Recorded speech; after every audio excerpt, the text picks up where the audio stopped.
We'll start the class with 3 ohms.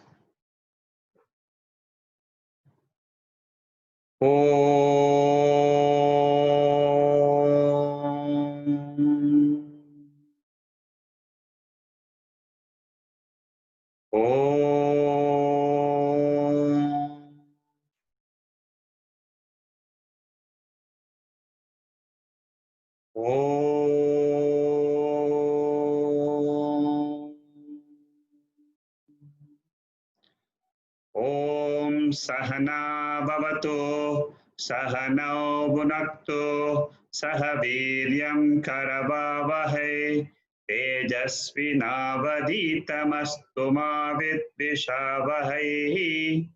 Om Shanti Shanti Shanti.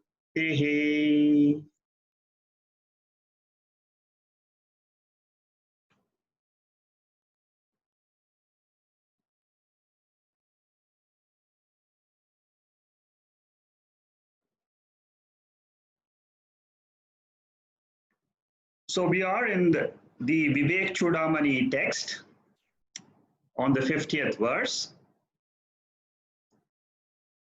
So far, what we have discussed is what is bondage? How do we get rid of bondage? These were the two main questions of a student. And the student was very clear that he is suffering from limitations in life. To that basic question, this teacher explained what is Atma, what is Anatma, how bondage came, how does it persist, how does one remove this bondage. So we are coming towards the end of the text. And generally, to understand this bondage and how to get the freedom from bondage, the methodology used by a teacher is Mahavakya Vichara. So that is what we are going to see from the next verse, from 51 to 60. Now, this verse is telling us what causes liberation and why do we get freedom from rebirth by knowing this Atma. One very important point we must understand about this bondage is there are two things in this body of ours. One, a mind, which is governed by 3 gunas. Sattva, Rajas, and Tamas. These are the 3 gunas of the mind. The gunas control the mind. The jiva is in the mind. He right now, before the knowledge, the jiva, he is inside the mind and he is thinking, I am the mind. And he conducts the whole life thinking he is in the mind and the mind is in the body. Therefore, he thinks the body is me, the mind is me. And then he conducts the whole life, he or she conducts the whole life. And then the jiva remains bound to the mind, bound to the gross body for lives together. According to the scriptures, they say that this life is not our first birth. We have been born many, many, many times. In Bhagavad Gita also, the Lord Krishna says, Ajopi san, abhyayatma. So what he says is that, oh Arjuna, you don't know that you have been born many, many times. Whereas I know means Lord Krishna as Atma, he knows that he is ever free from the world. So this verse says that the cause of liberation from transmigration, that means the mind, transmigration means the mind together with the jiva taking birth after birth into several wombs. And why does this happen? Because jiva is caught up in the mind and therefore he thinks that he is the mind. But what is the knowledge which the scriptures give? You are not the mind. Come out of the mind and say that you are not the mind, and come out of the body and say you are not the body.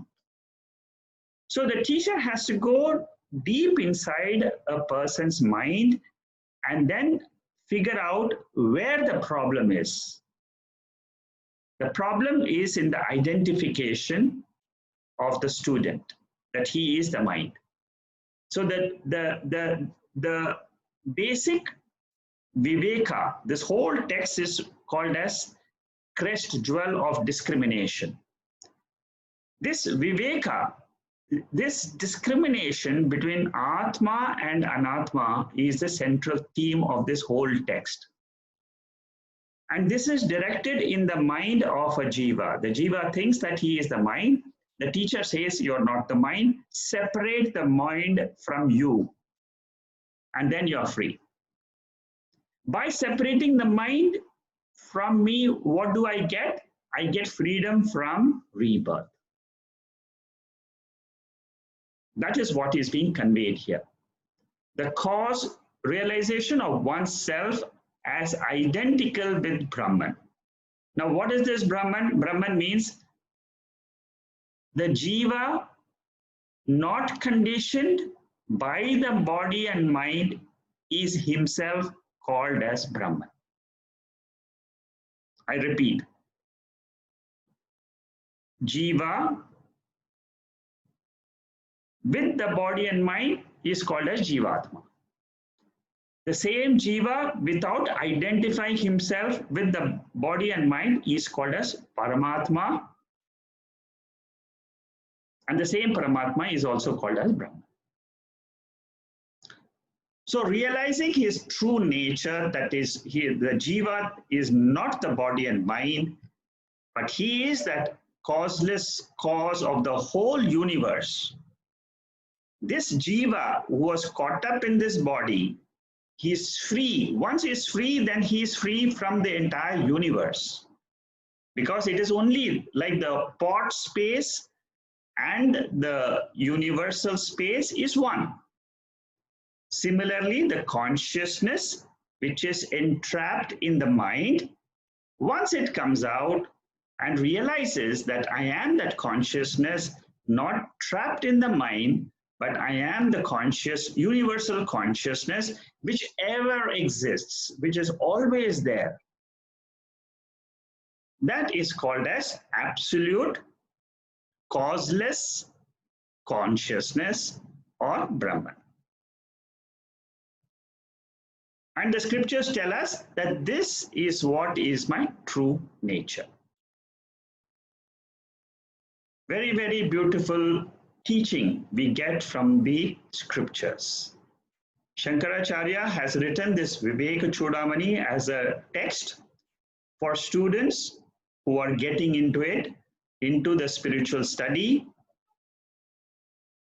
which is taken up in the Bhagavad Gita and the Upanishads. But by knowing this text itself, one can get liberation, because this is such a beautiful text. It describes everything which is there in the Upanishads. It describes everything which is there in the Bhagavad Gita. And it is in a very, very structured format for a beginner to understand and get into the field of spiritual knowledge. This is a brilliant text written by Shankaracharya. As a student, revising these 70 verses will help us to clarify what is the Atma and what is the body and mind. I have not gone into the depth of each verse, but I have tried to give you a gist of it. perhaps in 2 to 3 months' time or 4 months' time, I will write another detailed notes for these verses, and then I'll probably circulate to you. Because I feel that these 70 verses are very key verses for one to enter the spiritual field and then understand everything which the scriptures say, which means Bhagavad Gita and Upanishads. The moment you read a verse in the Bhagavad Gita, you should be able to link up and say, yes, this is exactly what is my nature. Because Upanishads and Bhagavad Gita, especially Upanishads, they are revealing this Atma. And Vivekchudamani tells us how I can realize this Atma. So it's a good combination to be very, very thorough in this beautiful text, Vivekchudamani, before you enter Bhagavad Gita and Upanishads. Okay, so this is about this particular verse. What it says is, one is free from rebirth. Freedom from rebirth can be known only through the scriptures.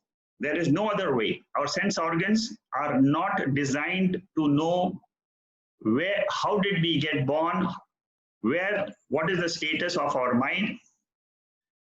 No other source is available except the scriptures. The next verse is the start of Mahavakya Vichara.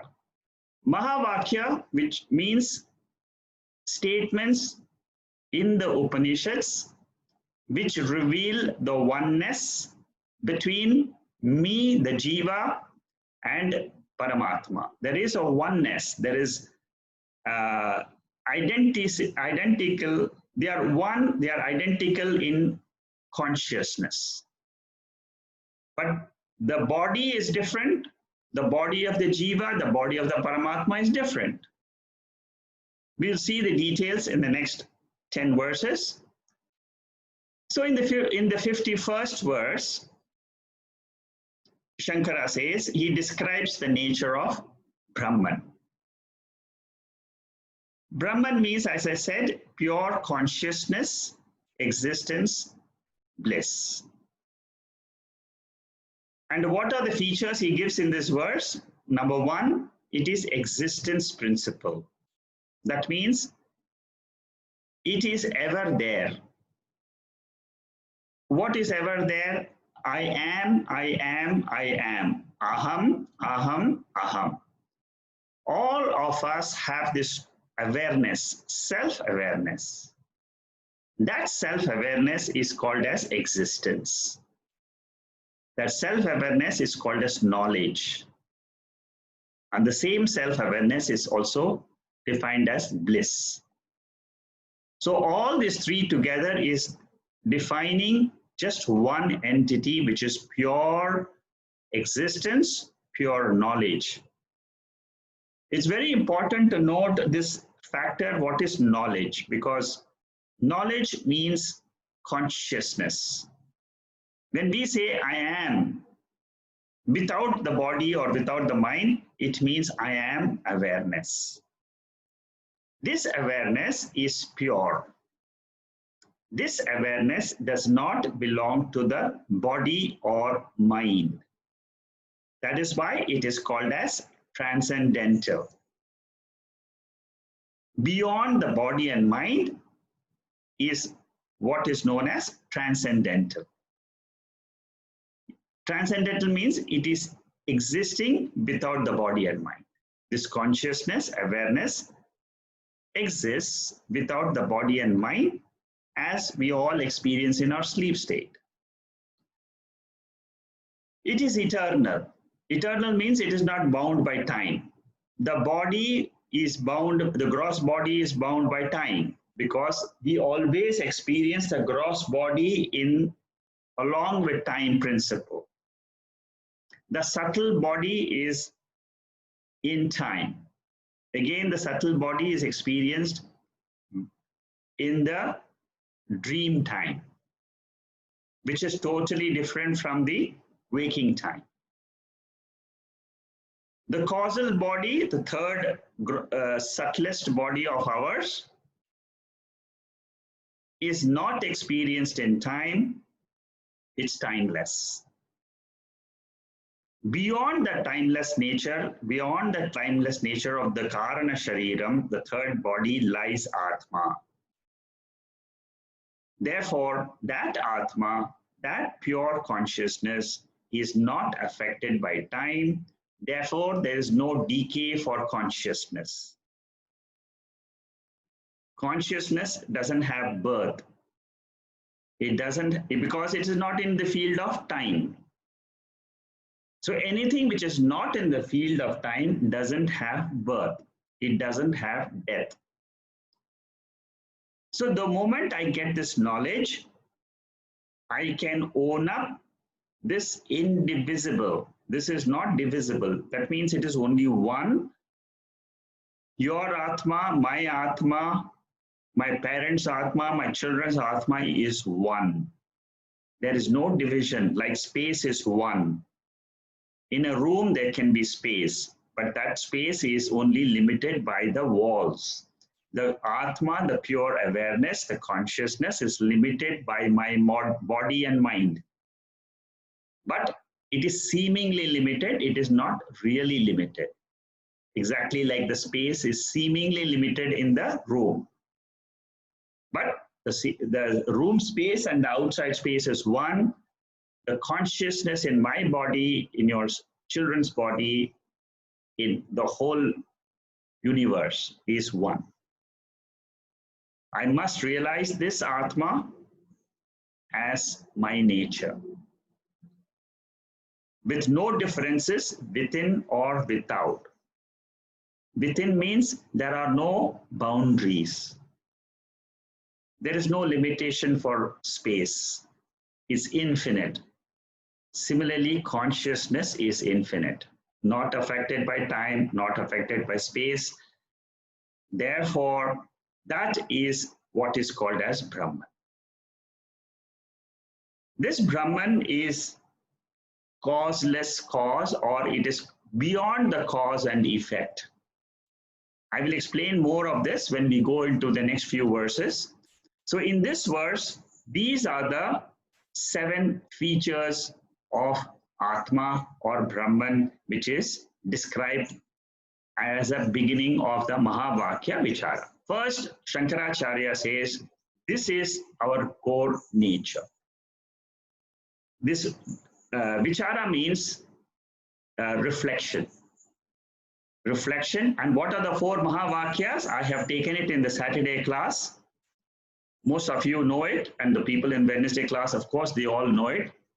Mahavakya is Prajnanam Brahma, Tattvamasi, I am Atma Brahma, and Aham Brahma Asmi.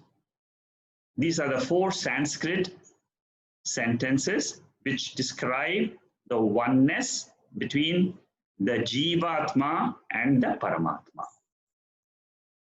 Actually, Jivatma and Paramatma are not different. They appear to be different. That is what is the teaching. And once I understand this, I get freedom from sorrow. I get freedom from rebirth. This is the benefit of this study. The 52nd verse is a continuation. Now this analysis of the oneness will continue till verse number 59. The entire universe is an effect of the real Brahman. So now we are going to the level of the world and saying to the level of the universe. With the reference to the universe, we say that that Brahman, that pure consciousness, is the cause. This is only an intermediary stage. The final stage is what? Brahman is beyond the cause and effect. But the intermediary stage, this is called as the Adhyaropa, or it is called as the superimposition. This is how teaching takes place. When a teacher wants to teach a student, he will first accept you accept the reality of the universe, because that is how we are starting the teaching. So with reference to this universe which we all experience, we say that Brahman is the cause. Now, cause can always exist independently. Gold can exist without the name and shape, name and form of the gold, which we call it as ornament. Ring, bangle, chain, these are all the name and form. The universe is just a name and form. When it is in the name and form condition, name and form status, it is called as the lower order of reality, which is called as the waking state. And the Brahman is what? It is a higher level. It is a higher state. It is called as Paramarthika. So these words, Sanskrit words, these are useful to understand our real nature. So slowly we must be able to pick up these simple words, either English or in Sanskrit. You must know the methodology by which the real nature of ours as pure awareness is taught. So here what we say is, this world cannot exist separate from Brahman. Ring cannot exist separate from gold. Brahman exists also independently without the universe. The reverse, for example, gold can exist without the ring and bangle. But ring and bangle cannot exist without the gold. This principle is going to be explained throughout these 9 verses. So keep it in mind. When the universe is perceived, we say Brahman is the cause. When the ring is perceived, we say gold is the cause. Realizing this Brahman as my own nature is the final goal of the spiritual study. This pure awareness consciousness is the cause of this universe. Without the awareness principle, the universe does not exist. Existence is borrowed by the universe. From where? From this pure awareness, existence principle. Anyone who says that the world exists independently apart from me, Shankaracharya says he is in deep sleep.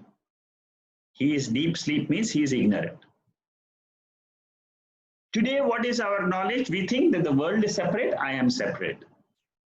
This is what is called as ignorance. I have to wake up from this ignorance and claim that I am that Atma, which can exist independently. The day I claim this Atma, I am free. I am free from the identification to the body as me, the mind as me. So this is what is being taught in this particular verse, the essence of this verse. We proceed to the next verse.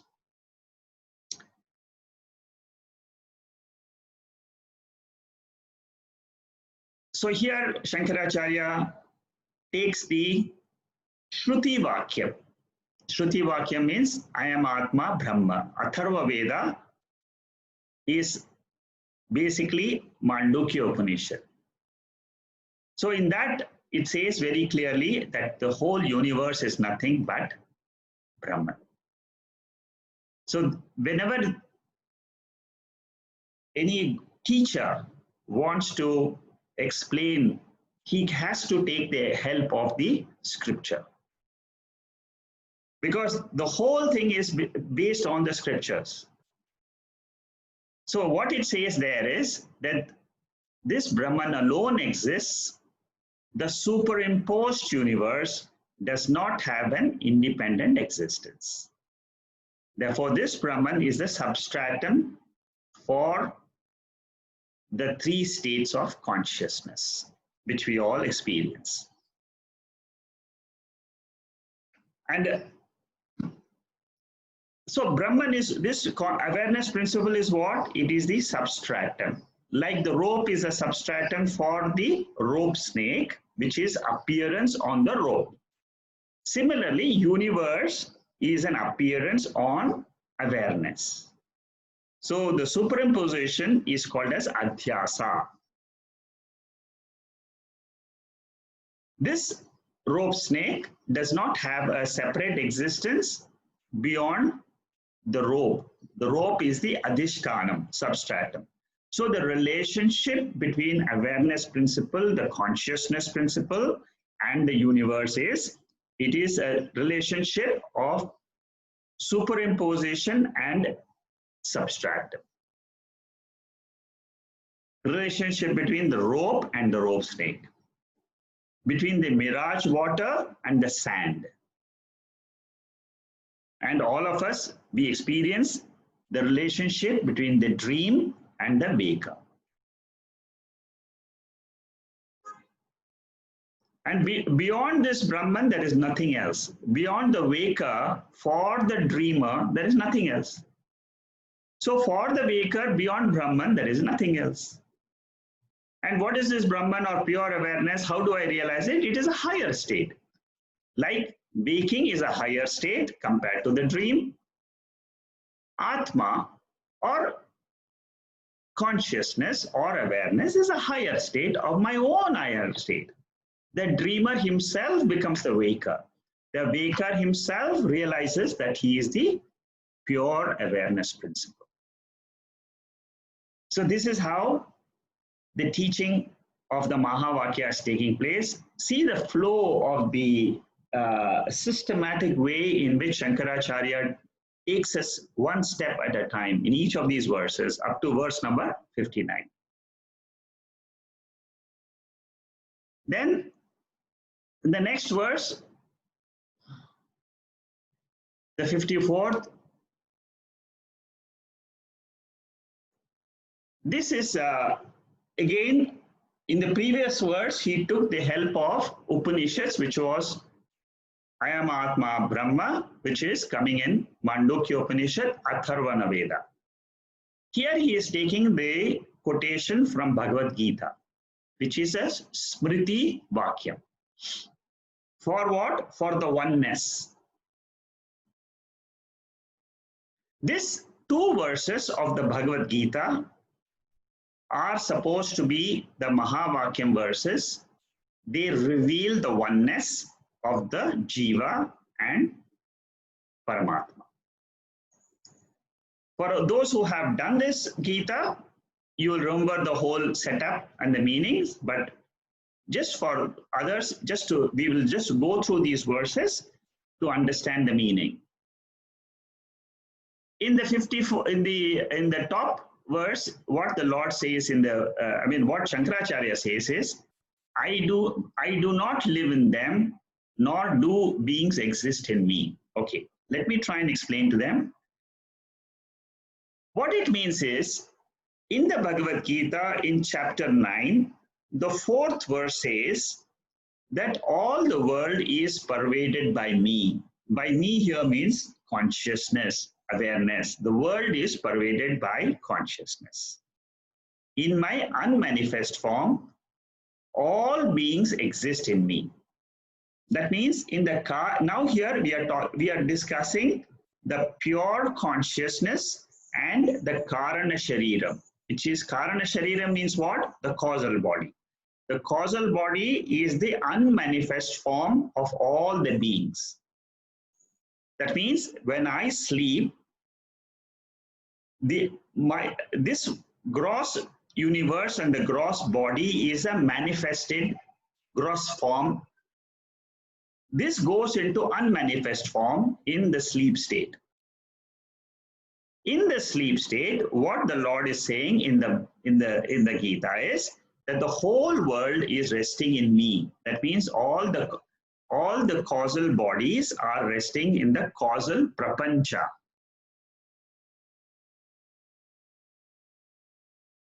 Causal form of the universe, causal form of the jiva, Because for gross body, we have the gross universe. For the subtle mind, we have the total mind. For the for the causal body, which is the ignorant state, there is a causal nature of the universe in the ignorant state, which is what is called as pralaya avastha. So here in the fourth verse, it says that all the beings are in me. In the next verse, the Lord says that they are not in me because I have a higher nature. That means apart from the causal prapancha, that means the karana prapancha, the Lord has got a higher nature which is called as Satchid Ananda Nirguna Swarupa. So from the causal, from the higher status, what the Lord says is none of these exist in me. That is what is said in the fifth verse. So these two verses are basically the two principles which we use in Vedanta. One is called as the immanent principle, and the second is called as the transcendental principle. And suppose I am that pure awareness, why do I see this universe with form and all that? The answer to that is there is a Shakti, Maya Shakti of the awareness principle. There is a power. It can throw this whole, it can project this whole universe so that the jivas can fulfill their karma phalams. Karma phalams means the law of karma is at play during the waking state. The Lord gives us, that means the Lord is giving us this entire universe so that we can come enjoy for a few years our actions which we have done in the previous birth. We exhaust sukham and dukkham in this birth, and then we go away. So the nature of this universe is only for this purpose. But we can come out of this rebirth situation by knowing the real nature of pure awareness principle. So the 54th verse here is basically a proof for oneness with that pure consciousness from the Bhagavad Gita. The 55th verse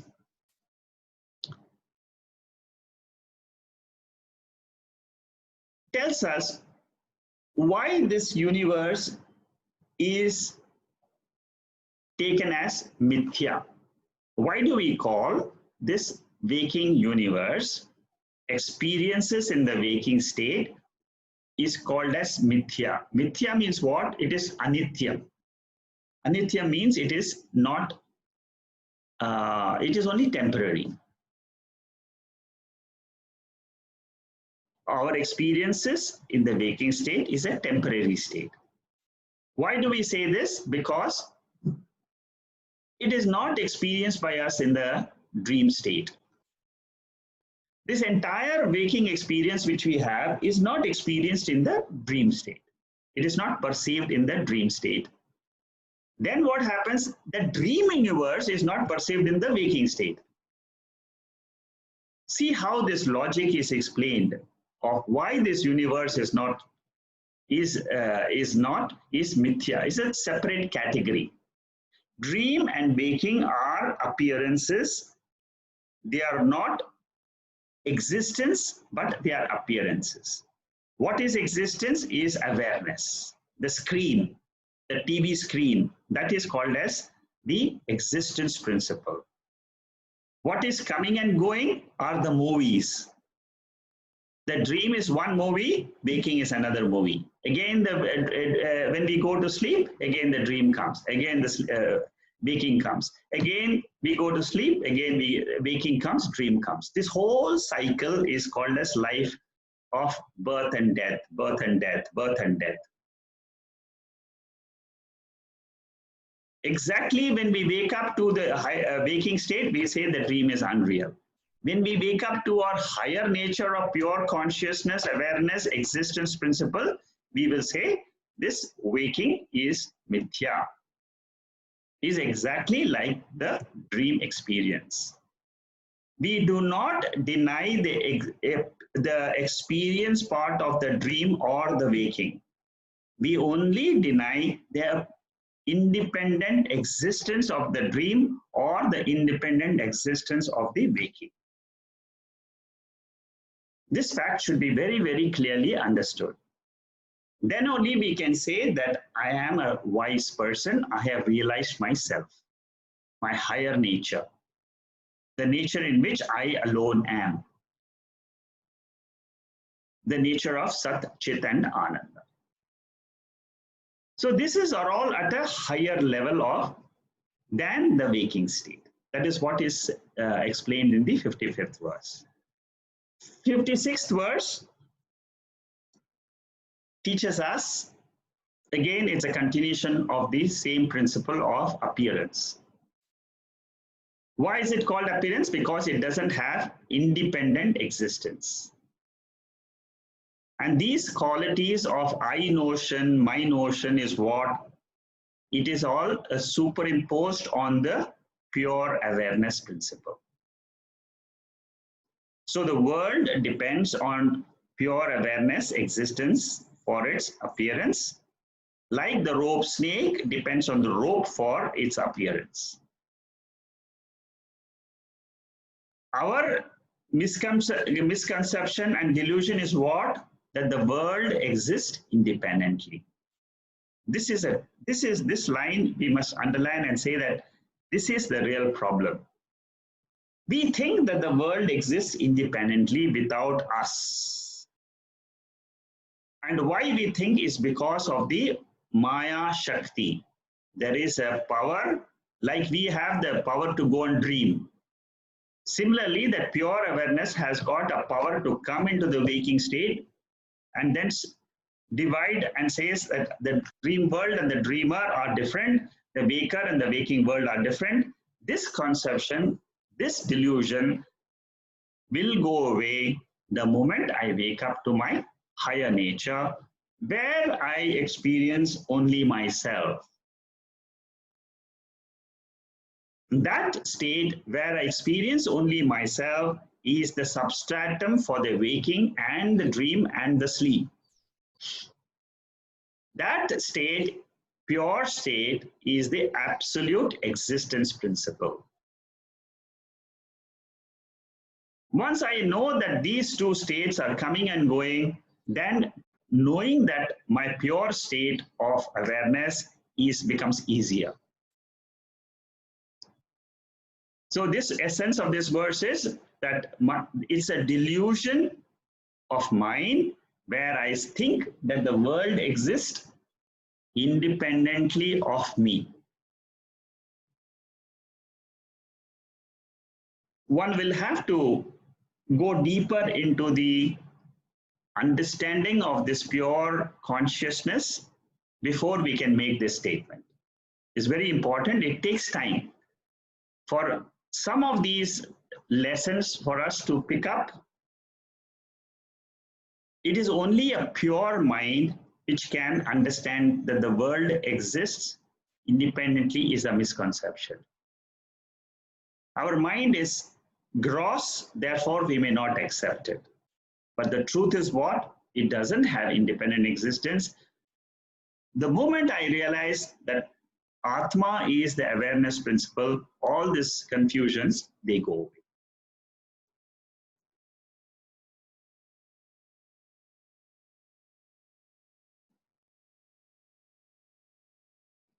Then the next verse, the 57 and 58, is basically talks about the Tattvamasi, which is the Mahavakyam coming in Chandogya Upanishad. This is the explanation of you are that. And how does it happen? You means the consciousness principle in me. This is what the Guru says. This is what the teacher tells me. And it says, you are that Tat Tvam Asi. Tat stands for that pure consciousness principle, which is the higher nature, that is you. So we should not take the literal meanings in this, in that and you. We should take the implied meanings. And then there are 4 examples given here of how the implied meaning and the literal meaning can be differentiated. I'll just explain to you in a small diagram this Tattvamasi.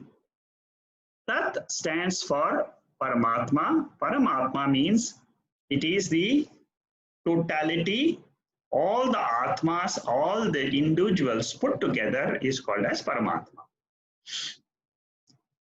Tat. It is referred in Sanskrit as Tat, that. So normally the literal meaning or the relative meaning is basically it is the universe. Tat stands for the universe. But there is an implied meaning. Implied meaning means the real meaning. Indicative meaning, it means that Paramatma is actually Brahman or existence. When you remove all the objects from the world, what remains is pure existence, which is the substratum for all the objects and beings in the universe. So this explains the Paramatma, the totality. Then we come to the Jivatma, Tvam. What is the relative or the literal meaning of this? Literal meaning of Tvam means it refers to the gross body, the 3 states, the 3 sharirams, the 3 bodies, the 3 states, and the 5 koshas. This is the literal meaning, you. But the implied meaning is what? It means, you means actually, it means the substratum, which is the consciousness. So whenever we say that, we say it is existence principle is the substratum for the entire universe. When we say the individual, we say consciousness is the substratum. Because I can realize this consciousness in my mind. And I can realize this existence principle in the external world. The world is existing. So I remove the name and form from the entire world. I remove name and form from Jacqueline, from Vijaya, from all the, from Stephen, from Abhilash, everybody, I just remove the name and form. What remains is existence. I exist, you exist, the world exists. So from the universe, I take out, and when I look at the universe, I see the universe, but I know that name and form is only an appearance, but the real truth of the universe is existence. Similarly, when I look at my own body and my mind, the name and form of which I have is for the body. But the truth is what? I am that consciousness principle. This consciousness in this body is the same as the existence principle outside. That is what is meant by Tat Tvam Asi. Asi means oneness.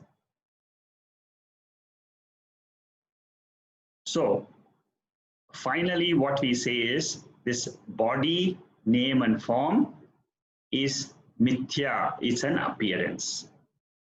What is the truth is consciousness. So, I retain the consciousness in me, I retain the existence from the universe, and then I equate existence to consciousness. That is called as Mahavakyam. That is the oneness which is revealed in the Upanishads. This is the secret which has been revealed in the Bhagavad Gita. In chapter 9 of the Bhagavad Gita, the Lord says, Lord Krishna says there, it is Guhyataram. That means it is a secret. The moment I know this secret, what happens? My sorrow will go away because I am not anymore linking my nature with the body or mind.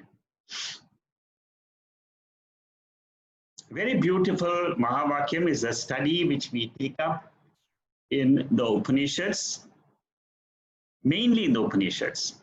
And I have already given you introduction of this oneness because I wanted you to get a flavor of what is the real truth. Right in the beginning, I want you to get a flavor. That's why I introduced the topic in meditation.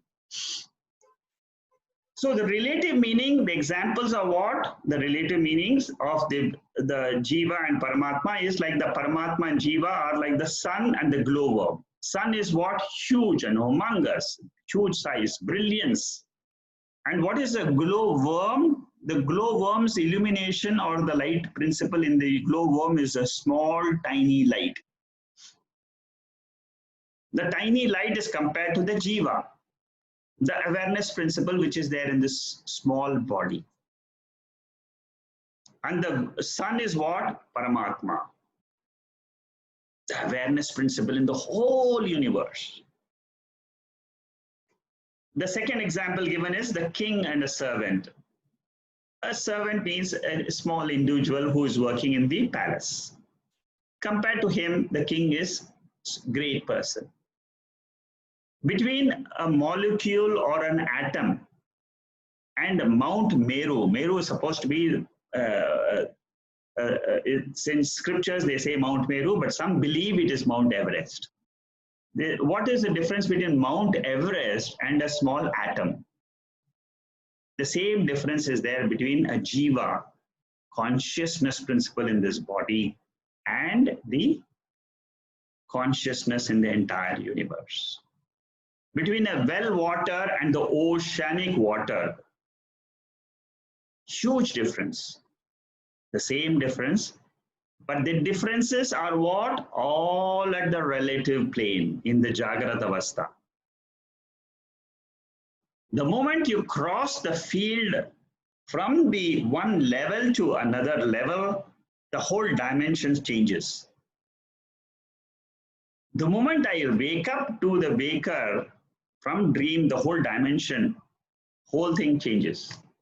The time changes, the space changes, the objects change between dream and world, dream and waking. Similarly, the time and space of the waking completely goes away the moment we rise to the level of different level.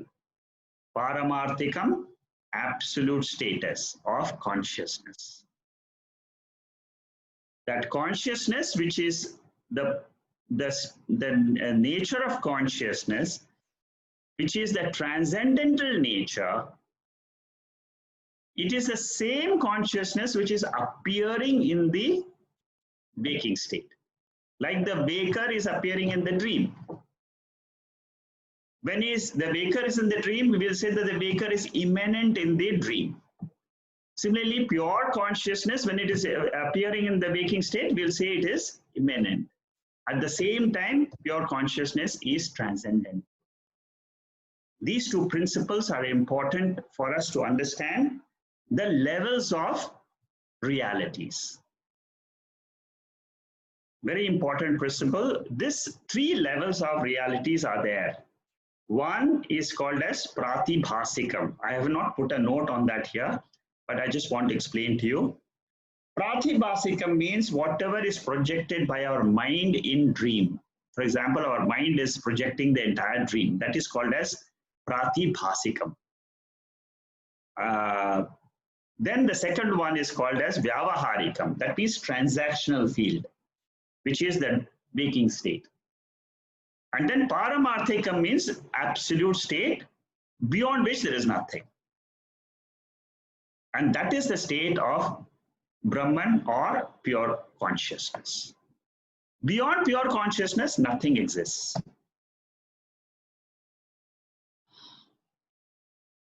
Then 59th verse, there's the last verse in the Mahavakya Vichara. Why do we experience the differences? What is the cause of this superimposition? If you say, it is the causes of two types. Why it is, what is the cause of the superimposition? We have studied this before also. This difference between the jiva and the paramatma, between the individual and the total, that cause for the difference is called as superimposition, adhyasa. Because of this superimposition, because of this phenomena which is happening in the universe, it is a phenomena. You and I cannot change the phenomena. We can only understand the phenomena and can come out of this superimposition. This is a very important point in the entire study of Vedanta. If you don't understand the superimposition, please call me. I will go one-to-one and I will explain to you, because this is a very, very subtle point. And the moment you pick up this superimposition between the dreamer and the waker, between the waker and consciousness, then realization is not difficult. It's very simple. But this is the heart of the entire Brahma Sutra. It is the heart of the entire, this superimposition is the heart, in every scripture which Shankaracharya writes commentary on. He uses this superimposition phenomena, which is taking place in our waking state, dream state, and our normal experiences. So why we experience is, in the Jivatma, there is a Shakti. In the universe, there is a power of superimposition, which is called as Maya Shakti. This Maya Shakti has got two functions. One is the veiling function. It covers the nature of Atma. In sleep state, it covers the nature. That means in Karana Shariram, if I had known that I exist without the universe, if I had known this, then there is no teaching required. There will be no Veda required. Then everybody in the whole universe will be a happy person. Why? Because they are existent, they know themselves, but that existence is covered. That is why the whole teaching takes place. So one power of this Shakti, it is there. Shakti means it is there in the universe. In the entire universe, this power is there. Like in the entire dream, the power of the waker is there. It covers the waker's nature in dream.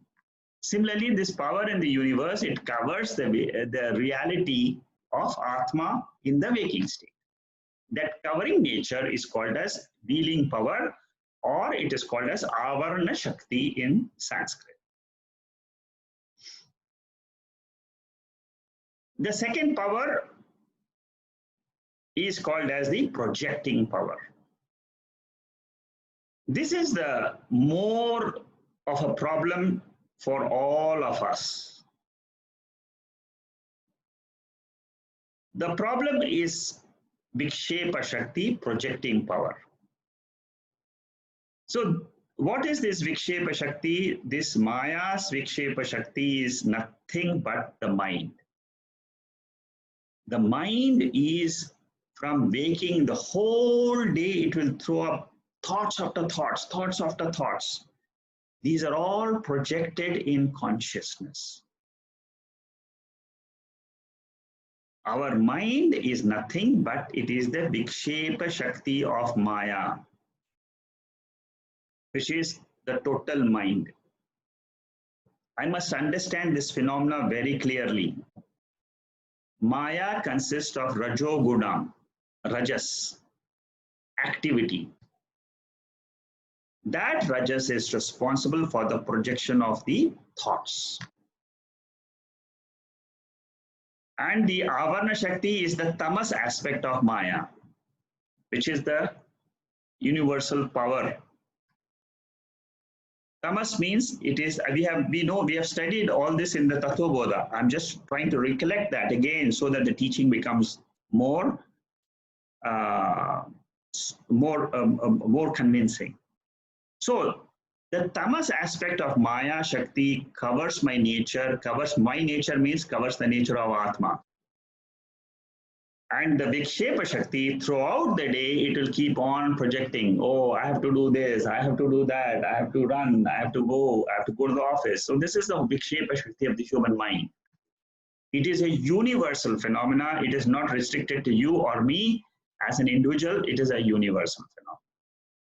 So what does this do, Vikshepa Shakti do? That it completely confuses me. It deludes me. Me means what? Me, the pure awareness consciousness. And once I come to know that I am that pure Atma right now, existence principle, consciousness principle alone, you are a realized wise person. Realization takes place while listening to the scriptures in a talk. This realization happens while you're listening itself, because all of us have the ability to drop the mind, completely stop listening. The words are coming and going, but it is happening in the consciousness. It is happening in the awareness principle. I can withdraw from the mind and I can remain as pure awareness. Once I'm able to transcend the effect of Maya, which is the avarna dealing power and the projecting power, then I can say I have crossed sorrow in life. I have crossed samsara. This Atma is self-evident all the time. Anytime you can tell yourself, I am that Atma, any time of the day or night, and immediately come out from the clutches of the mind. This is the teaching of Vivekchudamani. I discriminate between me, the Atma, and my own mind. And I try to remove this mind and keep it aside and say, Atma is independently existing. I can claim this because I have the power of these scriptures. I get the power from the scriptures, therefore I can claim that I am this Atma. And I can drop and keep the mind separate. That is called as realization. That is called as the self-realization. Pure awareness, without the mind, without the body, without the universe.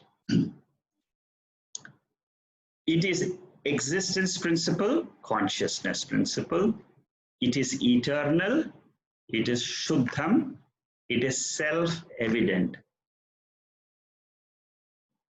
My intellect, once it is exposed to this study of Vivekchudamani, it gets this knowledge of pure Atma.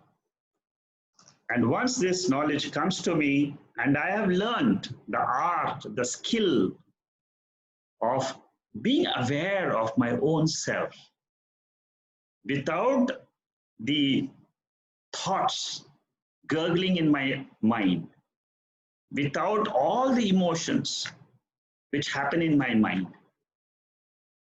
The moment I realize this self, and I say that this Atma is me, this awareness is me, this is the pure me. I am not the body, I'm not the mind. The body and mind are a temporary medium in which I use. I use the body and mind, but I am not the body and mind.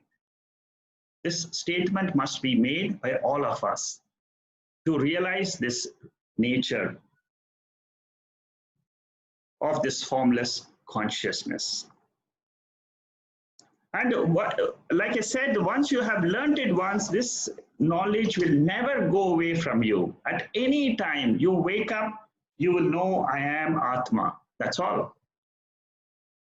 This has to go right deep into our subconscious mind.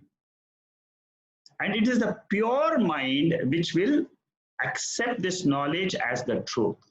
That is why we say that so much of preparation is required. Through japa, through puja, through pilgrimage, through temple visits, through all that are all at beginning stage. Because this teaching is given by the Lord himself in the scriptures. So we can drop all that and come to the knowledge and say that this knowledge is what liberates me finally. So this is the end of the Mahavakya Vichara. And once this is known as my real nature, I can exist without the body and mind, which is called as Karya Karana Vilakshana Atma. That means I am beyond the body and mind.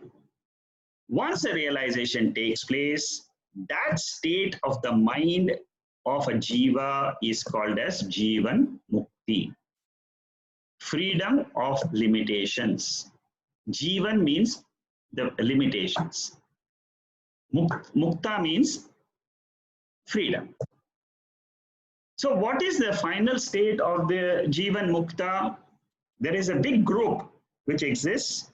It's called as the Jivan Mukta group. Very, very well coined group. And all of them, the aim is what? To claim this Atma only. They claim Atma as their true nature and they say, I am Jivan Mukta. That's all. They already take this. There is a group which is called as the Jivan Mukta group. It's a huge group. All across the world, you will find branches. So they believe that this is my real nature, and then they study the scriptures and own up this. Now, from verse number 60 to 70, Shankaracharya writes, what is the way in which a realized person leads the rest of his life after he or she knows the real nature?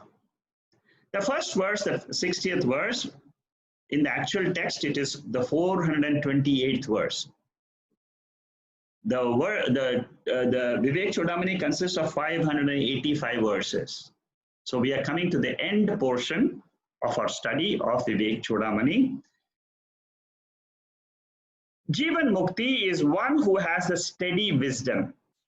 This is the same thing which is described in chapter 2 of the Bhagavad Gita from verse number 54 to the end of the chapter.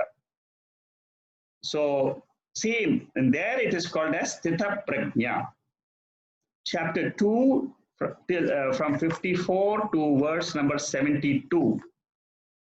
The same portion, Shankaracharya is giving us essence of that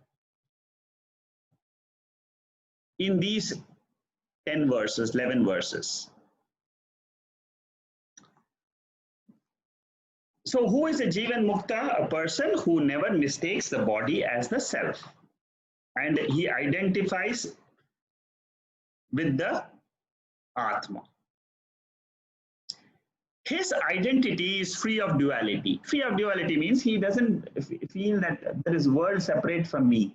World and me are ultimately one consciousness, one Chaitanya. That's all. That is the knowledge. He has this knowledge. Therefore, he is able to abide in that Atma principle. And then once he abides means what? He lives life as if claiming that nature. That's all. You and I can also live the same. Then we are called as free from bondage. Free from the bondage of body and mind. And it has come to us by wisdom, by knowledge. The next verse, all these verses will now tell us what happens to us when we have realized our true nature of Atma. Here it says that there are no concerns or anxieties about the world. Because I have identified with the divisionless self. That Atma is without any division, exactly like the space or the light principle. There is no division in light principle. The light in which you see all the objects have got differences. A phone is different than the table, a table is different than the mouse, and the computer is different, laptop is different, book is different. Objects are different, but the light principle is one. Consciousness is one principle, ekam, but the bodies are different, the minds are different, and the world of objects are different. 62, there is no I and mine. Because of this, consciousness is taken as my nature. There is no I and mine. I and mine stand for the ego principle. Put together, it is called as the ego. The ego I is nothing, but it is a shadow. It appears in the body, it disappears. This is what Ramana Maharshi will say in Saddarshanam. He will say this ego I is a shadow. It is just appearing in the body. As soon as I wake up in the morning, it will say I. It is the ego I. But behind the ego I is the real I, which is the Atma I, the consciousness, the awareness I. Once this person, he does not think of the past guilts. I did this, she did this to me, I did this to her, all the past is gone. At one stroke, the entire past is taken out and say that it is an appearance. It was an appearance when it happened. Now also it is like the appearance which went away. Same thing, what happens to the present appearances? It is also an appearance, it will go away. What about the future? Well, it is an appearance, it is mithya. Appearance means mithya. The word used in Sanskrit is mithya. Therefore, a realized person doesn't have the guilt of the past, he doesn't have the anxiety for the future, and he is indifferent to the present. Therefore, what? No agitations in the mind. All of us need to remember this fact, very, very important factor. If you want to remain free from the bondages of the mind, forget the past. Don't think of the future.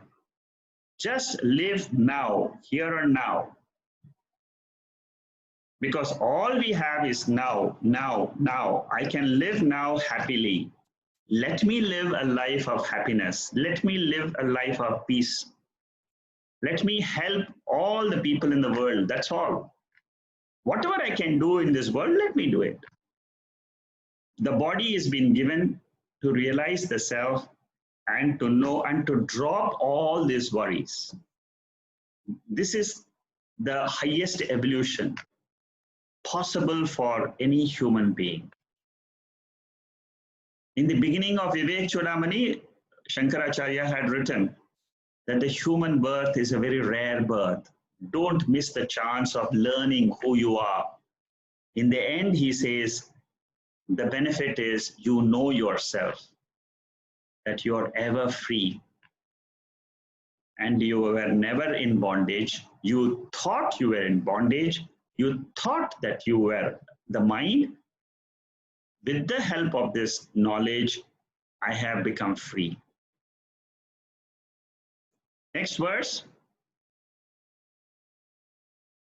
Through this knowledge, I don't see any distinction between the Jiva and the Paramatma. We have covered this before also. Because there is no difference, there is no Dvaitam. There is no two in the world. There is only one awareness, consciousness principle from which the entire universe comes, is born, in which the entire universe exists, and in which the entire universe gets dissolved in sleep. Waking, existence, that means born, exists, dissolves. Born, exists, dissolves. What gets born is the universe. What exists is a separate universe from me. What dissolves is the universe dissolves in me, the awareness principle. I am that non-dual, pure consciousness awareness. What I say in meditation, this is the truth, which is described by Shankaracharya in these verses. It is the same truth which is said in the Upanishads, same truth which is said in the Bhagavad Gita. 64, I am Brahman, Aham Brahma Asmi. Why do I say this? Because the dream and the waker, dream, waking, they are two separate levels. Similarly, waker and Brahman, waker and pure consciousness, waker and Turiyam. One is a lower state, another is a higher state. The moment you wake up to this pure consciousness, but we must remember that this pure consciousness is a higher state. Only from the higher state we can say there is no prarabdha, no sanchita, no agami. All karma palams are all belonging to the ego I in the waking state or the dream state or the sleep state, but not to me, the Atma. Very important factor. This we can say only from the higher state. But if I want to be a waker and then understand what is the universe, then I have to apply the rule of karma, law of karma, law of action and result of action. 65. Here Shankaracharya says the body is fashioned by prarabdha. See, these are the proof of the law of karma. Why this body is born? Because of the karma, law of action. The body is designed for that. The mind is designed for that. This entire waking state is a designer's world. It fulfills a prarabdha karma phalam. That means the jiva will come, the ego I will come. It will work throughout the life for 60, 70, 100 years. Morning to evening, the whole projections of the thoughts happen. It will act in the world. It will get results of joy or sorrow. Again, it will take another birth. But then I am very lucky because I have come to know that I have a higher nature, which is called as the self. The self is never created. The body is created because of the prarabdha karma, because of it has to come and enjoy the fruits of action. So the self Atma is never created. It is never a part of this creation. It is always aloof. It is the spiritual essence in me. And I know this spiritual essence, therefore I can say I am free. I was free when the body was arrived. I am free now. I will be free ever. Because my identification is dropped intellectually. After this knowledge, our body will still be seen, mind will still have its own prarabdha karma, it will happen, it will go away, that's all. Then the 66th verse, here it is just saying that prarabdha karma, when we say that the body or mind has prarabdha karma, it is an illusion. It is a superimposition. It doesn't have any existence. The moment ignorance is destroyed and knowledge has come, then what it says is that the prarabdha also, there is no more prarabdha for the jnani. It is of a lower level. Till you are in the lower level, prarabdha is there. But the moment you come to the higher level of Atma, they say there is only one reality and that's all, which is ever free. So superimposition has no real existence. That means prarabdha is not real. Universe is an illusion. It's an unreal universe, like the universe in the dream. Pure consciousness is unborn and therefore it has no death.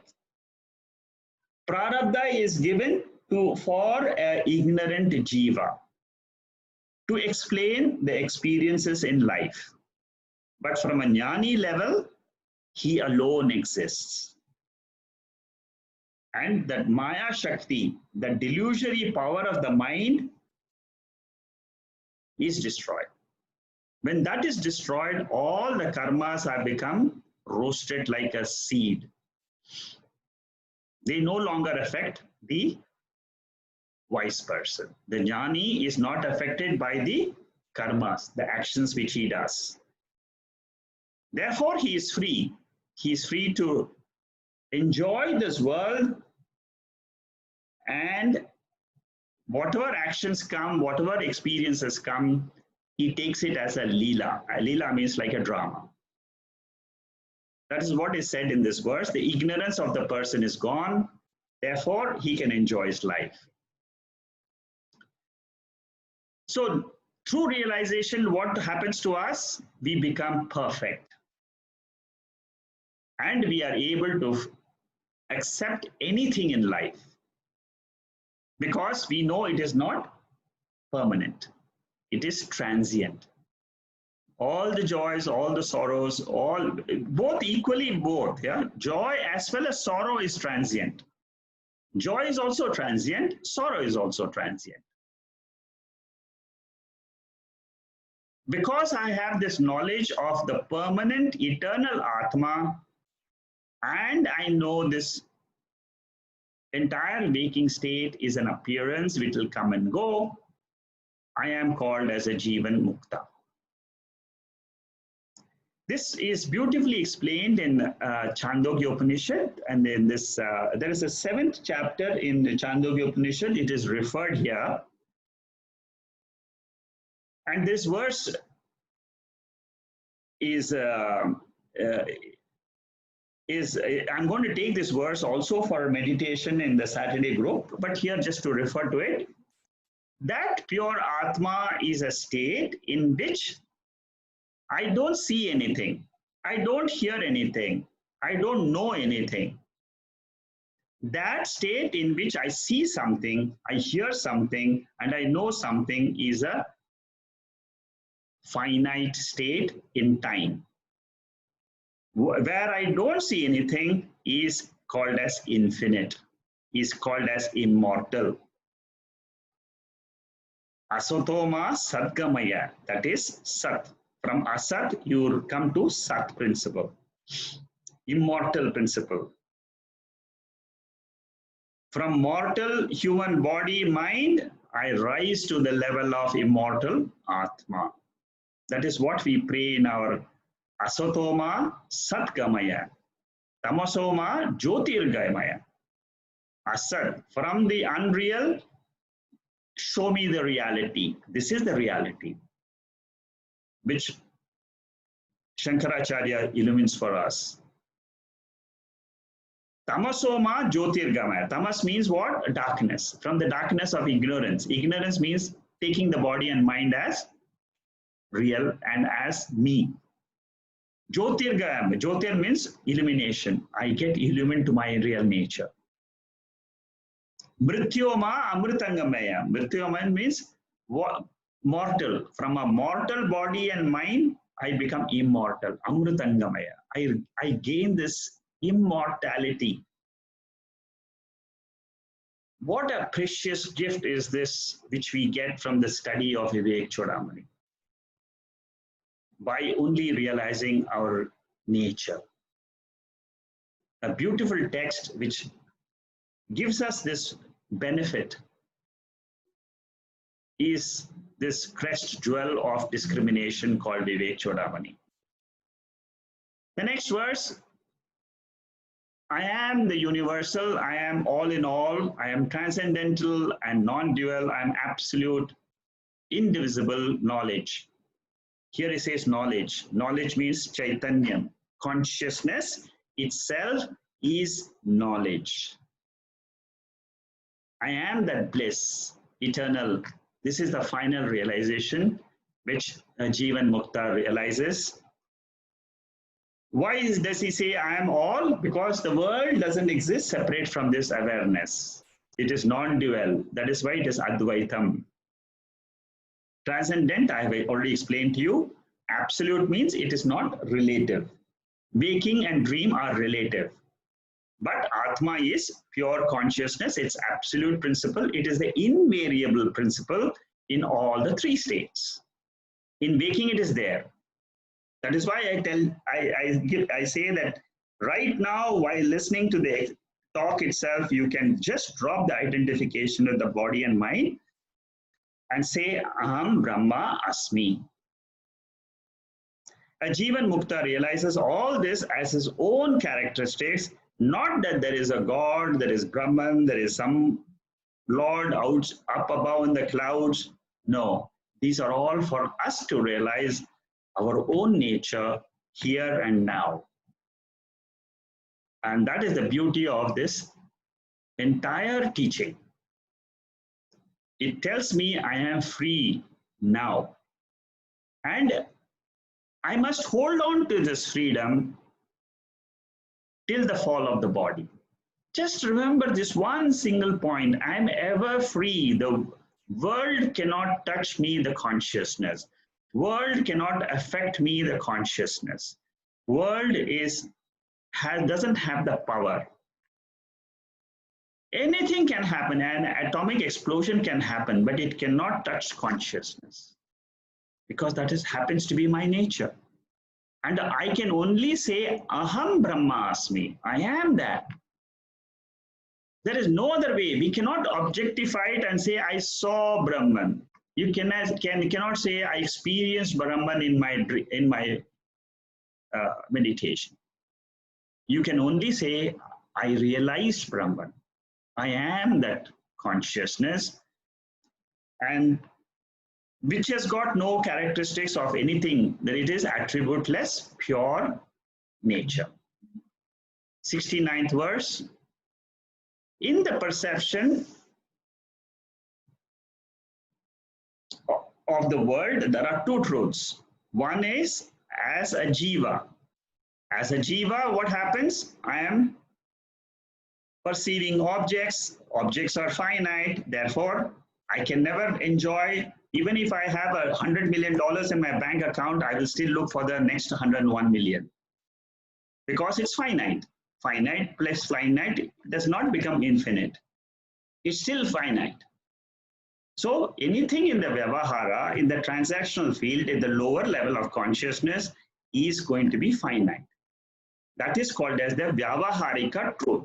Vyavaharika level of consciousness. But what is the Paramarthika consciousness, which is the higher level? Ever blissful, without the objects, without the world, is the Paramarthika. Then the last verse, which I have put here. Here it says that you reject the world, purify the mind, reject the world, and say, I am free. And then you will realize that that happiness which you had given, which you had attached to the world, it was a misconception. The happiness is my own happiness of Atma. So Vivekchudamani is a text which clearly explains the three bodies, the five koshas, and the three states is not my real nature, is not the self. And the self is Atma, which is ever there, eternal. It is called as Brahman. It is called as Paramatma. Knowing this Paramatma, knowing this Brahman is realizing myself. That is why we say, know one thing in this universe and you know everything. In Mundaka Upanishad, the student asks the teacher, tell me one thing by knowing which I can know the entire universe. It is this knowledge of pure awareness. If I get this knowledge clearly, then I claim this as my nature and I am free. I am free, I am a Jivan Mukta. Finally, the 70 verses which I picked up, these are all important verses. You can go through these verses whenever you have a chance to study Vivekchudamani. You can go through these meanings, glance at it, introspect on these verses. And the beauty of this text is that it can give us the experience, the knowledge of the self. With that, I close today's talk and I conclude Vivekchudamani revision exercise, which I took up in these last 5-6 weeks. And I'm sure, I hope you have got a glimpse of this text. This is a very powerful text. It has got both Tattva Bodha and Atma Bodha married into one text.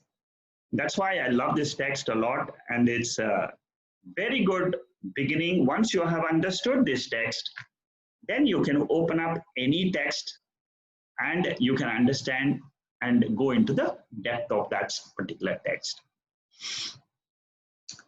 Okay, then next week, I'm going to take a higher text. It's called as Naishkarmi Siddhi. It's written by Sureshwaracharya, one of the disciples. Many of the students, many of the participants of this class have been requesting me for this text for a very long time, almost like 2-3 years. Because I used to refer to the text many times in my previous talks of Upanishads. I will be covering the text maybe in 1 or 2 sessions only, and just give you a gist of it, because I'll be taking 3 texts, and one is Naishkarmi Siddhi. After that, I plan to take up Shruti Sara Samudranam, and after that, a third text is Vichara Sagara. I will be just giving you a glimpses of these 3 texts. These 3 texts are generally done by each one of us independently, because you need to study, you need to reflect, you need to, but I just want to introduce you to you so that you know that there are higher level of texts. Then as I told you that we will be doing Saddarshanam. Okay, so we'll close, and then if there are any questions, I will answer them. And Om Purnamada Purnamidam Purnahat Purnamudachade Purnasya Purnamadhaya Purnameva Vasishyade. Om Shanti Shanti Shanti. Hari Om Sri Gurubhyo Namaha. Hari Om.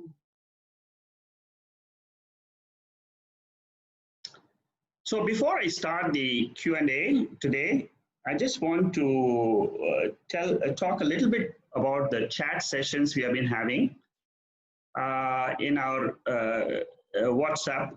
So here a couple of things. A request is, number 1, try to limit the chat sessions to just simply giving out information of some texts which we are currently doing or which you think are important.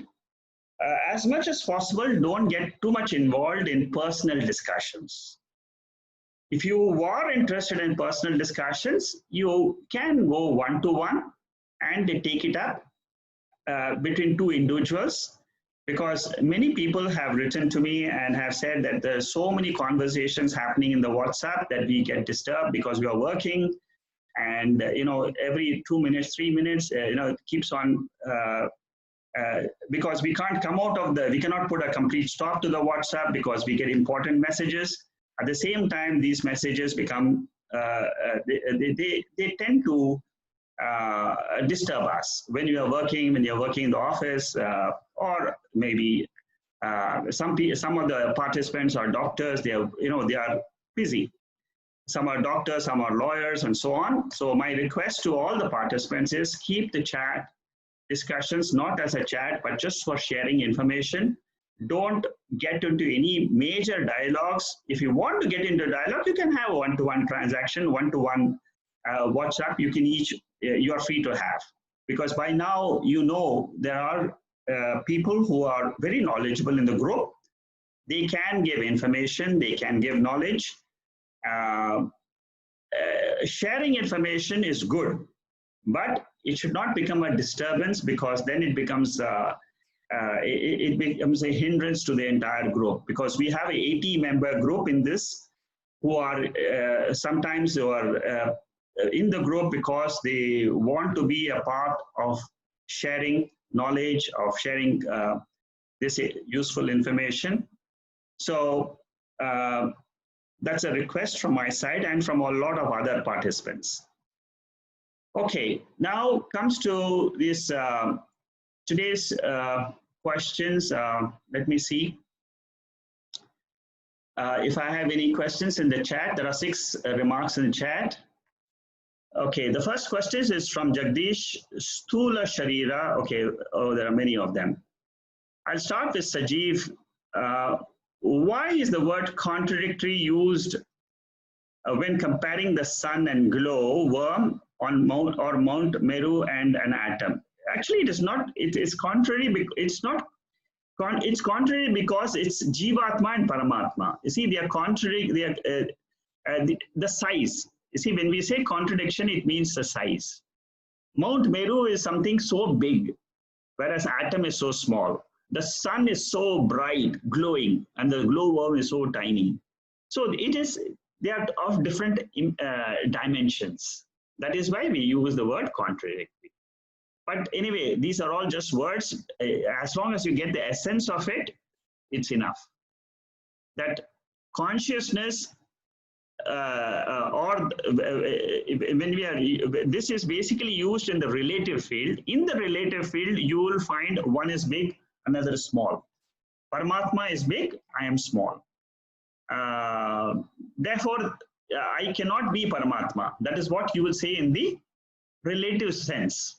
But once you go to the deeper level, that is where the Mahavakya Vichara will come. So Sajeev, I hope I have understood, I have clarified you, but in case you're still not sure on this, you can call me.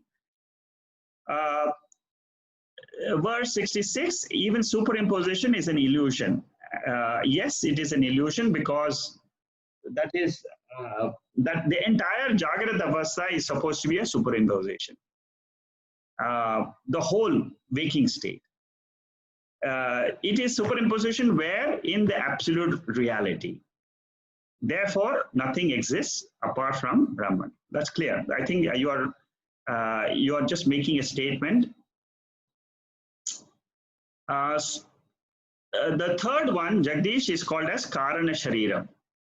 Sthula Shariram means the gross body. Sukshma Shariram means the subtle body. And the third one is called as the Karana Shariram, which Venkatesh has clarified to you. Karana Shariram means it is the body which I experience in my sleep state. So it is the subtlest level of our existence. Subtlest level. Like we can say that my mind is more subtler. That mind is when I am living with that mind alone, it is called as the dream state. When I have a subtler than the mind, I have another body which is called as the Karana Shariram, which is the seed state of all my previous janmas. Seed state. It has got all the karma phalams which I'm supposed to enjoy in my entire maybe thousands of lives. So that is the subtlest. It's the seed state. From that seed state only the waking and the dream state come. Okay. Annamaya, Manomaya, Pranamaya, Jnanamaya, Anandamaya are all the 5 koshas. Okay, that's correct. The 3 states are all belonging to the mind. Okay, so the 3 states belong to the mind. The 5, actually the 5 dresses, the 5 coats which we wear are nothing else but the 3 sharirams. Because Annamaya means it is the gross body. Pranamaya, Manomaya, and Vijnanamaya, these 3 are the subtle body. They belong to the subtle shariram, the Sukshma shariram. Anandamaya kosha belongs to the Karana shariram. So I think it's a good, you have explained it correctly, Venkatesh. Can we separate Jivatma from Paramatma? It's a good question. Can we separate Jivatma from Paramatma? We cannot separate, but we seemingly separate it. I seemingly perceive that that there is a difference between me and Paramatma. It's a seeming, but because it is seemingly different, not really different, the scriptures are taking the effort to tell us that both of us are nothing but 2 sides of the same coin. Paramatma is consciousness behind the entire universe. Jivatma is consciousness behind one body. That's all. Seed state will continue from generation to generation into our next birth. Yes, you're right, Jagdish. The seed state will continue. It will continue from one body to another body. And this will continue till the entire creation exists. That is till Pralayam time. But we have the choice to not identify with that. Today itself, I say I am not that Karana Shariram which I experience in sleep. I am the witness, I am the Sakshi of that Shariram. The moment we learn to understand and claim this nature now itself, then all the 3 bodies are just appearances. They have no relevance at all from the Atma standpoint. So these 3 levels are belongs to the belong to the mind. The 3 states belong to the mind. And Ramesh is right, saying that Jivatma is nothing but the same Paramatma, but at a when you look at it from the individual body point of view, you will say it is Jivatma. And the moment you get this knowledge, the same Jivatma is nothing but Paramatma. The same Jivatma, the moment you drop the identification with the name and form, drop the identification with the body and mind, then we can say the same Jivatma is called as Paramatma, without the ignorance part. Ignorance is what? That I am different than the world. And the knowledge is what? I and the world are both existing in one Atma. There is only one consciousness principle. This realization takes time, because when the mind is still going outside into the world, it is in a gross mind. It's a gross form. As we learn this, in more and more texts, the same subject matter is there in all the texts. As this keeps on coming and hitting us, what will happen is, after some time, your mind will become pure. The same mind which was refusing to accept, was not understanding, now suddenly you will find, oh my God, this is all true. Whatever the scripture says is 100% truth. So it is only a question of time. The more time you dwell, your mind learns to dwell. These are all automatic processes which happen. The mind, the more you hear, the mind will dwell on this. The more you dwell, you will drop your notions. That's all. These are the three processes which are explained in the Upanishads. These three processes happen to all of us as and when we grow in spiritual learning. These three processes happen, and then realization is automatic. Okay, I think if there are no questions, if anybody wants to ask any other questions, you're free to ask now.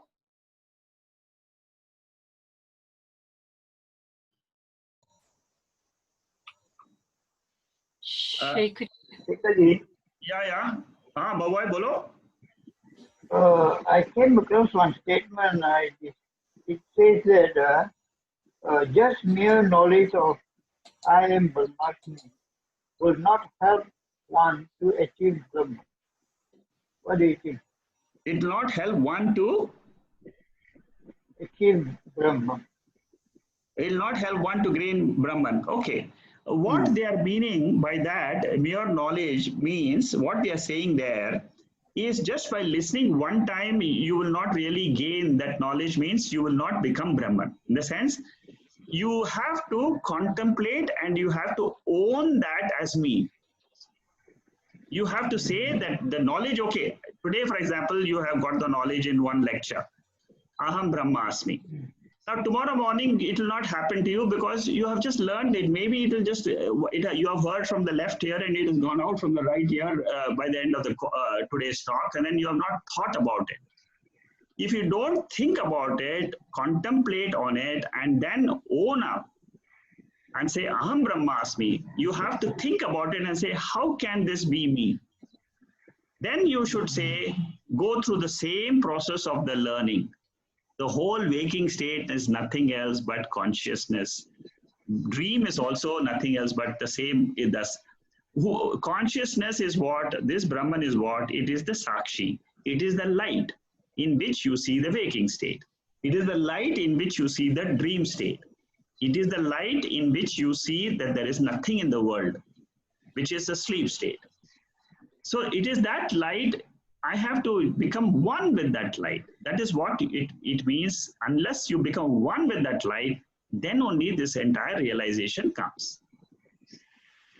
So it is no use of we saying that I'm Brahmasmi. Right? No, it helps us. It is a stepping stone. You see, in the seat of meditation, when you close your eyes, before you go to sleep, practice saying Aham Brahmasmi. I am that Brahman. Practice it. You will see the difference. Because only when you say this sentence, Aham Brahmasmi, this sentence is extremely powerful. It is supposed to reveal that oneness. There is nothing. That means this is the only thing which reveals the subject in you. Brahman is nothing but it is these are only words. But these words are very powerful. They say very clearly, you must deliberately bring this thought. Otherwise, it is just something I have heard, like I heard something in the world, and then it is forgotten after 1 week, Okay, anybody else has a question? Yeah, Shama. Yeah. So it takes time, Speakerji. It takes time. Bhawai, it takes time. It is not instantaneous, but it takes time. I mean, you have heard for the Gita and Upanishads for such a long time. And today I can see such a big difference in you because you're so good at asking these questions. And it takes time, but be at it. We have to be patient. And to all of us, it just happens. It just happens in a moment, and it's like it's from that moment onwards you will say that I know what this whole thing is all about. And I have heard many participants of the classes have come to me and expressed to me, initially I didn't understand what you were talking about, but the more and more I hear the same thing. Now I'm able to go deeper and deeper into my own self. This is what all the students, they come and report and say, yes, it's becoming more clear. The clarity improves as we listen more and more. Yeah, Shama, sorry, you had a question? Now, basically, I just was trying to understand whether once, is this process of realization a very slow, gradual, or you just get it one day and that's it, and you never ever go back to the ignorance state? Yes, very good question. The process of realization is instantaneous, but the purification of mind takes a long time. The purification of mind means that the wrong notions which are there in the mind, the identification, that means I have a tendency to go and attach to the mind. I have a tendency to go and get attached to the body. This tendency, it takes time to reduce. It takes time because it is a power of rajas. It is there in the mind. So unless the rajas becomes sattvic, say from even if suppose you are 30% rajasic, you or 40% rajasic, 10% tamasic, and you are 50% sattvic. So you have to reduce the rajas. That comes only by listening. You can reduce your rajas by just listening, reading, doing, practicing any type of a study. It will help you to reduce the rajas in the mind. And the moment the rajas comes down, realization is instant. It is just that, oh my God, this is it. It just happens in a split second. And then it never goes. Once realized, yes. Okay. Once realized, do you never, are you affected or you're never affected by your vasanas and never stuff affected like by the vasanas, because then what happens is you get a distance between the vasanas and you. Why do we hear about the Puranic stories of like very great sages, like Vishwamitra and this thing, like after doing, so many thousands of years and being such a realized soul, and yet they seem to go down, because of whatever. So that remains kind of a little doubt. In different yugas, in different in different times of the universe, there have been thousands and millions of jivas who have come and gone.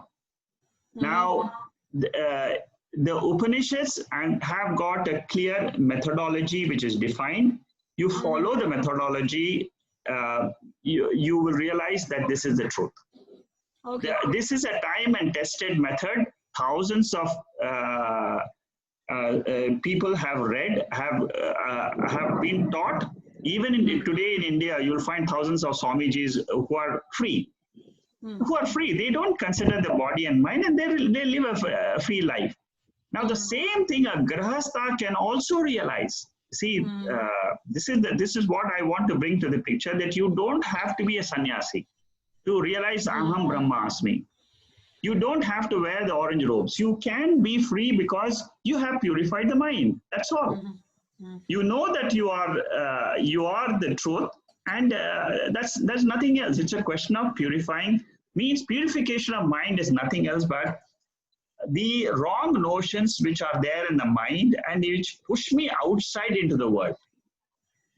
So the moment it drops a little bit, you will start realizing that, I think there are, what happens is there are higher texts. First, we learn the Tattvabodha, Vivekchudamani, and Atmabodha and all that. There are slightly higher texts. Then we learn the Gita. Gita is still not the highest. Then we have the Upanishads.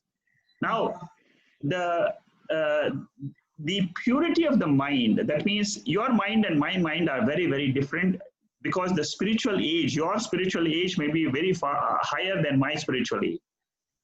So the knowledge which is there of the Atma in each one of us is very, very different. There is no way I can compare. Now, when you listen to something, something will strike you. I still find many people who are so well, they are very clear in this entire knowledge of the Atma, the scriptures, Atma and Atma. But they have not still got into the system. It has not gone into them. It has not been internalized. That internalization process takes time. Okay, thank you. That's really useful. Mr. Shekhar, I have one Jacqueline? question. You just say that Aham Brahma Brasmi, right? Yes, Aham Brahma Asmi. You are right. Oh, Aham Brahma Asmi. So Yes. to me, similarity, Aham Brahma Asmi, what would that be equivalent to? Not comparison, but Om, O-M, Om, Om. Yeah. Om. Okay. Yeah, it's a good question, Jacqueline. Aham Brahmasmi, the comparison to Om will be the silence part of Om is the same equivalent of Aham Brahmasmi. Oh, I see. Okay. Turiya, that is the silence part is called as the same. Whatever you understand as the silence part of Om, you chant Om and then you just stop. Whatever is that state in which you are is Brahman. Oh, okay. So can I say that they are okay? They are almost equivalent. Aham Yes. Brahma Asmi. Okay. Yes. Okay. Okay. Thank you. Anybody else has any other question? Rohit? Hello. Yeah. No, Shekharji, I don't have any questions. Just Okay, Rohit. Just a few minutes back, Shamaji had asked a question that once we realize, then it will remain forever. Yes. But in that case, that Shravanam, Mananam, Nididashan will have to continue. Else, it will be covered by moss. Like water, pool of water will be is covered by moss like this. It will be covered. Again, will be in ignorance. Am I correct? Okay, good question, Amyancho. Okay. You know, the realization, how does it happen? It happens because you have woken up. After waking up from dream, will you think of saying, okay, I have to say, I have to continue saying, Aham Brahmasmi, Aham Brahmasmi? No, I'm the waker, No. You know that you are the waker. Similarly, you know that you are the Atma. And then what is this world? You don't have to continue Shravanam, Mananam, Nididasana for a Swamiji, for example. He doesn't have to do all this. He's teaching Shravanam, he is teaching the scriptures so that the others, he's got a compassion for others suffering. So he says, okay, I'm teaching for that, but for himself, he doesn't need to. So Shravanam Mananam is not for a realized person. It is like say after. Yes, it's a different level. For those who are aspiring to be realized. Yes, this is for helping those who are aspiring to become the for the jnani. So this is a different. That's why I said that once you say the world is mithya, mithya means it is an appearance. That's all. So he doesn't have to again do Nididhyasanam or Shravanam again and continue that. No, it's not. It's finished.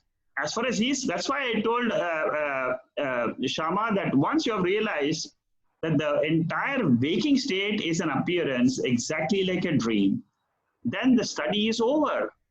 You say, I am that consciousness which is illumining this entire universe.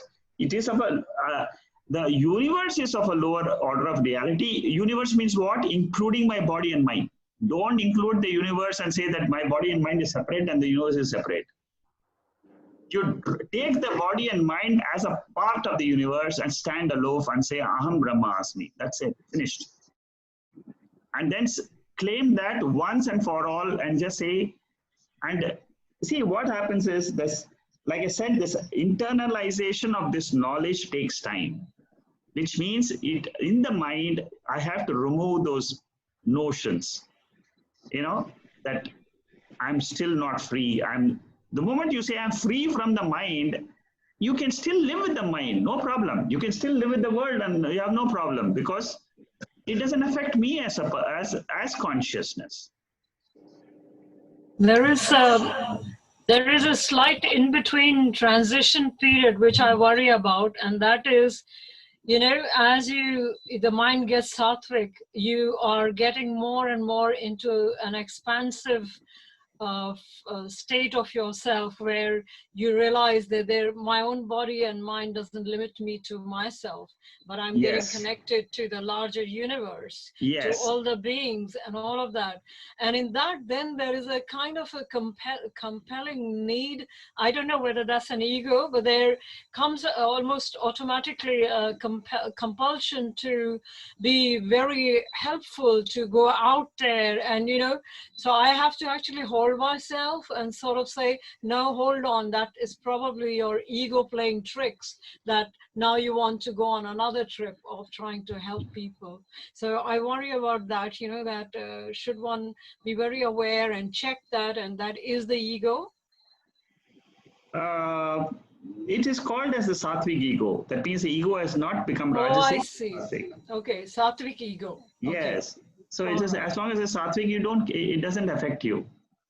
Okay, because there is that time issue where on one hand you can get completely, you know, diverted from your original search, which is what you want to do, you know, your spiritual realization. So just to make sure, you know, just catch yourself from getting too much into that sattvic ego. Yeah. Yeah. Thank you. See, basically, one shouldn't get too involved with the world, in the sense that, okay, the body. We must always remember that the body is still under the influence of prarabdha. Right. Yeah. Always remember this one simple formula: as long as you are in the waking state, the body is available for you to perceive. And the body is being perceived because of the prarabdha of the body. And so don't confuse your own nature with the prarabdha of the body. My nature is consciousness, pure self. That's it. Okay. The body is being perceived. There are so many bodies in the universe. I perceive Shama's body. I perceive Bahuba's body. There are so many bodies. What I am now saying is, I perceive all this body, and all these bodies are going through their own phalams. That's it. The mind is there, it is going through the prarabdha karma, and it exists for some more time, and again it will vanish again. That cycle of the world will continue, but I am not connected with it.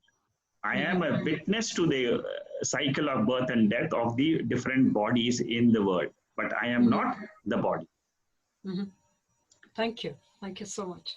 Okay, I think it's time. We'll close for today. Anybody else? Yeah. So thanks, Shekhar ji. We have really accomplished one Mahayagya. It's a wonderful text, and also it's a combination of Tattva Bodha and Atma Bodha, and very wonderful explained and all. And thanks for all the support and efforts what you have put so far. Excellent. It's thanks phenomenal. Yeah, absolutely. Thank you. Okay. Thank you very much. Thank you very much. Okay, thank you. Thank you, everybody. Thank you. Good night. Okay, good night. Thank you, Jacqueline. Thank you, everybody. Thanks. Shekharji, quick comment on your help last week on understanding the. I had asked you a question about the thoughtless state and how you claim that you are that thoughtless state. Thanks for clarifying that. Part, because it was the only sort of blocker for me while studying the Mandukya, because Gautapadacharya argues from both sides, so I couldn't tell like what is he exactly trying to infer in that way. So yeah, but you got it clarified now? Yes, I did. Okay, very good. See, what happens, Rohit, is as you learn more and more, these questions automatically get covered. Right. And you are doing this Mandukya by reading the text of the commentary, right? Swami Chinmayananda's commentary. Okay, that's a commentary, the book which he has written. Yes. You're reading that, right? Yes. Okay, but that's a very, very deep text. But how much have you covered so far? I'm almost 80% done. Okay, 80%. Good. Very good. So I had your notes with me as well when we did it in class. Yes. So I referred those. And in Swamiji's style of writing is that, actually Gaudapadacharya's writing is that he's mixed both the Mandukya and his Karika together. Correct. Yes. So it's kind of intertwined in some way. Yes. So I did the first 3 first, and then I took some break to revise some part of the first 2 chapters. Yes. And then come back.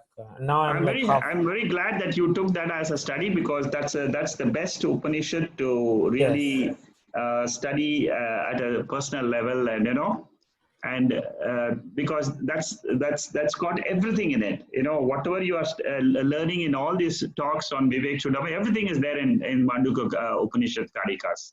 Yes, it's very dense though. Very dense. Yes, very clear and very intense. Yes. Anyway, you wanted Naishkarmya Siddhi for a long time, so we're going to do it next week. I appreciate that, Shekharji. Yeah, okay. So we'll take it up next week, but it won't be in depth. It will just be a quick glance, because it takes a long time to explain each one of them. Right. Let's see how it goes. I have not looked how I'm going to present it. Let's see. Right. If you could add in like some of those parts. I remember when you were studying it yourself and you were using some references in the class. I don't remember what text you were studying at the time. You had used some really nice analogies, and then you spent some time, especially after class, and on some analysis of them. Yeah. If you could elaborate on some of those, that would be quite nice. Okay, because I remember you mentioned that the analysis was the best part of the text. Yeah, that's right. It's basically the mind. Yeah, analysis of the mind. If you could pick, like, say, a few verses that just gives an essence of the analysis itself, that would be quite nice. All right, fine. Okay, Rohit. Okay. Thank you very much. All right. Thank you very much, and good night to everybody. Good night. Bye. Good night. Okay. Shekharji, bolo. Earlier we discussed this mere knowledge of I am Brahmasmi. Does it depend on God's grace? It also depends on God's grace. Without God's grace, I will not be able to realize God. Yeah, that should be easy. He has to shower his blessings on us. Then only we can see him. That's why they say, and a mountain of knowledge. Yes. Right. So that's right. That's the problem there. Yeah. But don't worry. Take too many birds also. No. You are going to be a realized man very soon. Okay, thank you. Okay. Good night, Babu. Right. Good night. Good night.